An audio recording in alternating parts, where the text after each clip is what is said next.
அனைவருக்கும் வணக்கம். நாம் இப்போது வழிபாட்டுக்கு வந்திருக்கின்ற கோயில் கும்பகோணம் அருகே உள்ள பட்டீஸ்வரம், அதனுடைய மேற்றெளி என்று சொல்லக்கூடிய இந்த ஊரில் தான் நாம் நின்று கொண்டிருக்கின்றோம். இந்த கோயிலுக்கு பிரம்ம நந்தீஸ்வரர் கோயில் என்றும் தாயார் பிரம்மராம்பிகை என்றும் பெயர். சோழர் காலத்தில் முற்பட்ட கோயில் இது. பல்லவர் காலத்தில் உருவாக்கப்பட்டு அழிசி அடிகள் என்கின்ற பெண் அரசியினால், அதாவது ஆதித்த கரிகாலனுடைய துணைவியாகிய அழிசி அடிகளால் இந்த கோயில் போற்றி பாதுகாக்கப்பட்டு 20 களஞ்ச பொன் கொடுத்து அன்றாடம் விளக்கு சந்தியாதீபம் ஏற்றுக்கொள்வதற்காக பொன்குட தானம் கொடுத்த கல்வெட்டு இந்த கோயிலில் இடம்பெறுகின்றது. இந்த அடையாளங்களை வைத்து பார்ப்போமானால் இந்த கோயில் 7ஆம் நூற்றாண்டு அல்லது 8ஆம் நூற்றாண்டை சேர்ந்த கோயில். அழிசி காட்டடியினுடைய கல்வெட்டானது கிபி 888ஆம் ஆண்டு இந்த கோயிலிலே இடம்பெற்றிருப்பதை தொல்லியல் அறிஞர்கள் சான்றோடு நிரூபித்திருக்கிறார்கள். அந்த கோயிலினுடைய முன்பக்கம் இந்த கல்வெட்டானது இடம்பெறுகிறது.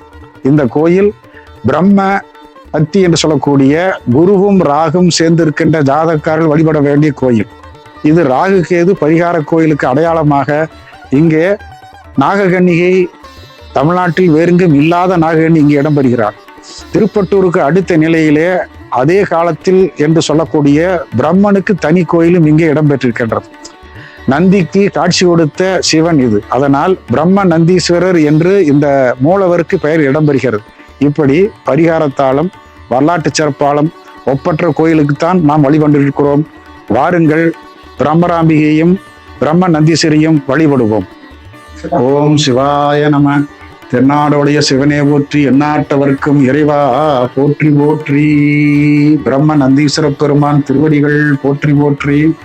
நாம் வழிபட்டு கொண்டிருக்கின்ற இந்த பிரம்ம நந்தீஸ்வரர் மிக பிரம்மாண்டமாக சதுர பீடத்தின் மீது 4 அடி உயரத்து பீடத்தின் மீது தஞ்சை பெரிய கோயில் அமைக்கின்ற லிங்கத்தை போன்று மிக அற்புதமாக இருக்கின்றார். இவரை பிரம்மன் வழிபட்டு நந்தி வழிபட்டு பேறு பெற்றதனாலே இந்த இறைவனுக்கு பிரம்ம நந்தீஸ்வரர் என்று பெயர். இவரை வழிபடுகின்ற மக்களுக்கெல்லாம் ஜாதகத்தில் உள்ள குருவும் ராகும் சேர்ந்திருப்பவர்கள் பிரம்மகத்தி தோஷத்தால் பாதிக்கப்படுவார்கள். அந்த பிரம்மகத்தி தோஷம் உள்ளவர்கள் இங்கே வந்து வழிபடுவதானால் வாழ்நாள் முழுக்க அவர்களுக்கு மனநிலை கோளாறு ஏற்படாமல் எந்த ஒரு சிக்கலிலும் தெளிவான முடிவெடுக்கின்ற நிலையை இவர் தருவார். அதனாலேதான் இவருக்கு பிரம்ம நந்தீஸ்வரர் என்று பெயர். இவரை வழிபட வழிபட உங்களுடைய மன ஆற்றல் அதிகமாகும். உங்களுடைய சிக்கல்களை மிகச்சிறந்த முறையில் சுகமாக தீர்க்கின்ற ஆற்றலையும் மனவளையும் உங்களுக்கு கொடுப்பார். அந்த வகையிலே பிரம்மனால் படிக்கப்பட்டு தவம் செய்யப்பட்ட இந்த லிங்கத்திற்கு பிரம்ம நந்தீஸ்வரர் என்பது மிக பொருத்தமாக அமைகின்றது. மேலே ருத்ராட்ச பந்தலானது போடப்பட்டுள்ளது. இந்த லிங்கமானது கிட்டத்தட்ட சோழர் காலத்துக்கு முற்பட்டு பல்லவர் காலத்தை ஒட்டி எழுப்பப்பட்ட லிங்கம். இதனுடைய காலமாக 800 ஆண்டுகளுக்கு முற்பட்டு சொல்கிறார்கள் வரலாற்று அறிஞர்கள். இங்கே அழிசி காட்டடிகள் என்கின்ற பெண்ணரசி, சோழ பெண்ணரசியானது இங்கே இருக்கின்ற இந்த சிவனுக்கு திருவிளக்கு ஏற்றுவதற்காக, சந்தியா விளக்கு ஏற்றுவதற்காக 20 களஞ்ச பொன் கொடுத்ததை இங்கே இருக்கின்ற கல்வெட்டானது பதிவு செய்கின்றது.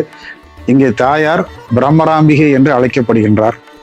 பிரம்மன் தன்னுடைய சாபம் போக்கிக் கொள்வதற்காக வழிபட்ட கோயில். அதனால் இறைவனுக்கு பிரம்ம நந்தீஸ்வரர் என்றும் தாயாருக்கு பிரம்மராம்பிகை என்றும் பெயர். தாயாருக்கு தனி சன்னதி நந்தியோடு இடம்பெறுவதை நீங்கள் பார்க்கலாம்.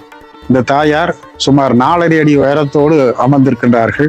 அபயஹஸ்தத்தோடும் வரதஹஸ்தத்தோடும் மலர்களை, தாமரை மலரை ஏந்தியும் அக்கமாலையும் கொண்டு பிரம்ம வித்தையை நமக்கு கற்றுக் கொடுப்பதாக இருக்கின்றார்.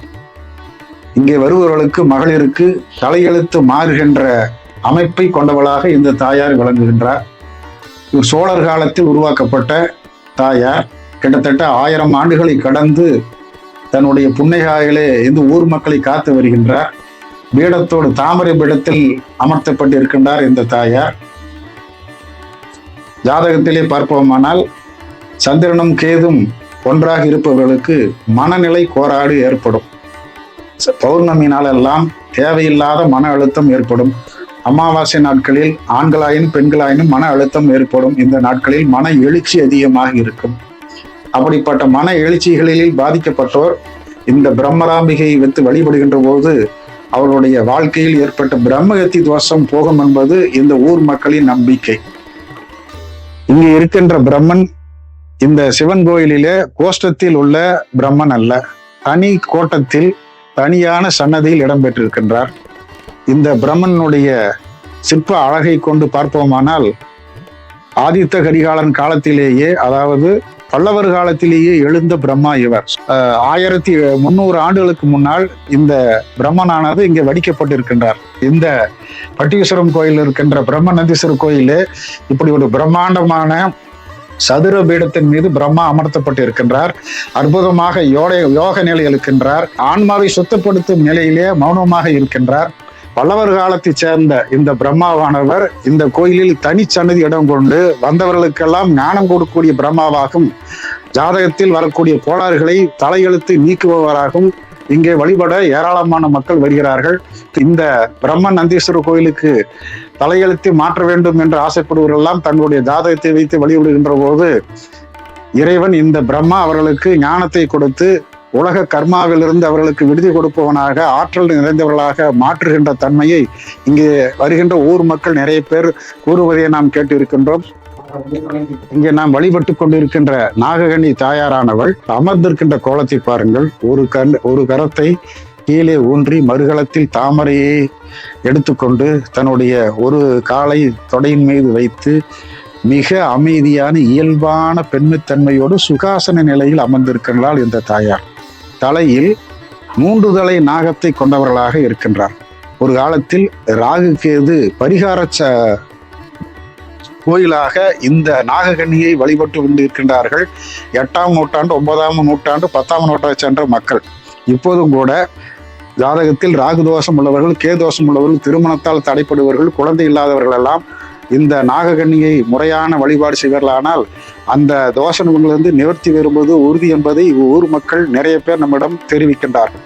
இந்த நாககன்னி வடிவமானது பல்லவர் காலத்தை சேர்ந்ததல்ல, இது சோழர் காலத்து நாககன்னி. ஆதித்த கரிகாலன் காலத்திலே எழுந்த இந்த நாககன்னி அவர்கள் இப்போதும் அதே சாயலில் சிதைவிடாமல் இங்கே காப்பாற்றப்பட்டு வழிபாட்டில் இருக்கின்றார். ராகு தோஷம் உள்ளவர்கள் இவர்களை வழிபட தங்கள் ஜாதகத்தில் இருக்கின்ற அத்தனை ராகு தோஷங்களிலும் கேது தோஷங்களிலிருந்து விடுதலை வரலாம் என்பது உண்மை. அடுத்தால் போல இங்கே பின்னமாகி இருக்கின்ற தட்சிணாமூர்த்தி 10ஆம் நூற்றாண்டை சேர்ந்தவர், லிங்கோத்பவர் சோழர் காலத்தைச் சேர்ந்தவர், பிரம்மா சோழர் காலத்தைச் சேர்ந்தவர், சண்டிகேஸ்வரரும் விஷ்ணு துர்க்கையும் சோழர் காலத்தைச் சேர்ந்தவர்கள்.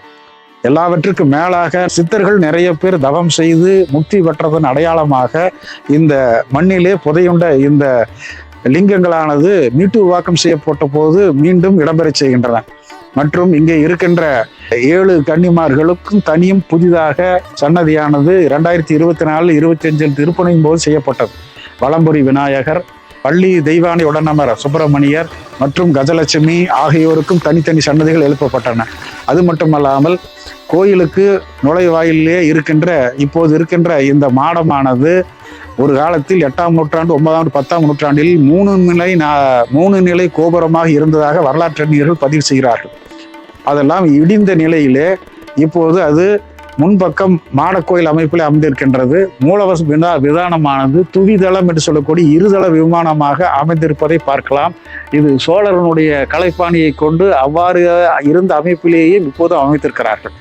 அது மட்டுமல்லாமல் முன்பகுதியிலே இருக்கின்ற சூரியனும் அதுக்கு அருகே இருக்கின்ற பைரவரும் சந்திரனும் எல்லாம் திருப்பணியின் போது புதிதாக செய்யப்பட்டவர்கள். இப்படி வரலாற்றாலும் புராண வரலாற்றாலும் சோழர்கால வரலாற்றோடு பிணைந்த கோயில்தான் இந்த பிரம்ம நந்தீஸ்வரர் கோயில். இது கிழக்கு பார்த்த கோயில். அருகே மிகப்பெரிய ஆறு ஓடிக்கொண்டிருக்கின்ற சூழலோடு ஆற்றோடு இணைந்த கோயில். இந்த கோயில்ல என்ன விசேஷம்னு கேட்டீங்கன்னா, ஒவ்வொரு பிரதோஷமும் செஞ்சிட்டு இருக்கோம். அமாவாசை பௌர்ணமி வழிபாடு செஞ்சிட்டு இருக்கோம். சிவராத்திரி பூஜை நடக்குது, திருக்கல்யாணம் நடக்குது. இந்த நாயன்மார்கள் 4 பேர், அப்பர் சுந்தரர், அப்பர் தாவுக்கரசர், சுந்தரர், மாணிக்கவாசகருக்கு குரு பூஜை செஞ்சுக்கிட்டு வரோம். இந்த பஞ்சமி, அஷ்டமி பூஜை, சஷ்டி பூஜை இதெல்லாம் கூட செய்துக்கிட்டு வரோம். நம்ம சக்திகிட்ட ஒன்றுமே கிடையாது, எல்லாம் பகவான் தான். பகவான்கிட்ட நாங்கள் எதுவுமே யாருமே அவர்கிட்ட கேட்க வேண்டியதில்லை. அவரே நமக்கு தேவையானது எல்லாத்தையுமே கொடுத்துட்றாரு. அற்புதமான ஸ்தலம். பகவான்கிட்ட வாங்க, பகவான்கிட்ட அன்பு செலுத்துங்க, நமக்கு வேணுங்கிறத அவர் கொடுப்பார். நம்ம அவர்கிட்ட ஒன்றும் கேட்க வேண்டாம். இந்த பிரம்மாவை பொறுத்த வரைக்கும் இது திருப்பட்டூருக்கு அடுத்தது நம்ம கோயிலில் தான் இந்த பிரம்மன் சிலை தனி சன்னதியில் இருக்குது. இது ரொம்ப காலத்தினால் முற்பட்ட சிலை. இது அந்த சிலையை வந்து ஒரு பெரிய கோயிலில் வச்சிருந்து இப்போ கும்பாபிஷேகத்திற்கு பிறகு வந்து இந்த சிலையை வந்து இங்கே வந்து நம்ம இது பண்ணியிருக்கோம். இது நாகக்கன்னி வந்து எங்கேயுமே கோஷ்டத்தில் இருக்காது. இந்த நாகக்கன்னியாக தான் நம்ம கோயிலில் இருக்கிறது ரொம்ப விசேஷம். இந்த கோயிலை பொறுத்த வரைக்கும் இப்போ ஜிஆர் மாமா அப்படின்னு சொல்லி பெரியவா ட்ரஸ்ட் மூலமாக கும்பாபிஷேக செலவுகள் எல்லாம் அவங்க வந்து பொறுப்பெடுத்துக்கிட்டாங்க. இந்த கோயிலோட சுற்றி உள்ள பகுதிகள் பூரா வந்து நம்மளுடைய இந்த பிரம்மநந்தீஸ்வரர் வழிபாட்டு குழுவோட உறுப்பினர்களோ இந்த நண்பனையினால கட்டப்பட்டது. மற்றபடி ஊர் மக்களோட ஒத்துழைப்பு, அன்பர்களோட ஒத்துழைப்பு அதெல்லாம் சேர்ந்து தான் இந்த கோயிலானது கட்டப்பட்டு, இதற்கு முன்னாடி எப்போ இது கும்பாபிஷேகம் ஆணுச்சு அப்படிங்கிறது தெரியாது. இப்போ இந்த 4/4/2025 இந்த கோயில் கும்பாபிஷேகமானது சிறப்பிட்டு இப்போ ஒரு பெரிய கோயிலில் என்னென்ன வழிபாடுகள் இருக்கோ அந்த எல்லா வழிபாடுகளையும் இந்த கோயிலில் வந்து அந்தந்த காலத்துக்கு செஞ்சுக்கிட்டு இருக்காங்க. எல்லாவற்றுக்கும் மேலாக இங்கே வருகின்ற மக்களுக்கு குழந்தை பேரும் தலையெழுத்து மாறும் என்கின்ற நம்பிக்கையும், திருமணம் வரம் இல்லாதவர்களுக்கு திருமணம் கொடுக்கின்ற பிரம்ம நந்தீஸ்வரராக இருக்கிறார் என்றும் ஊர் மக்கள் மன உறுதியோடு சொல்கிறார்கள். அப்படிப்பட்ட இந்த கோயிலுக்கு வாருங்கள்,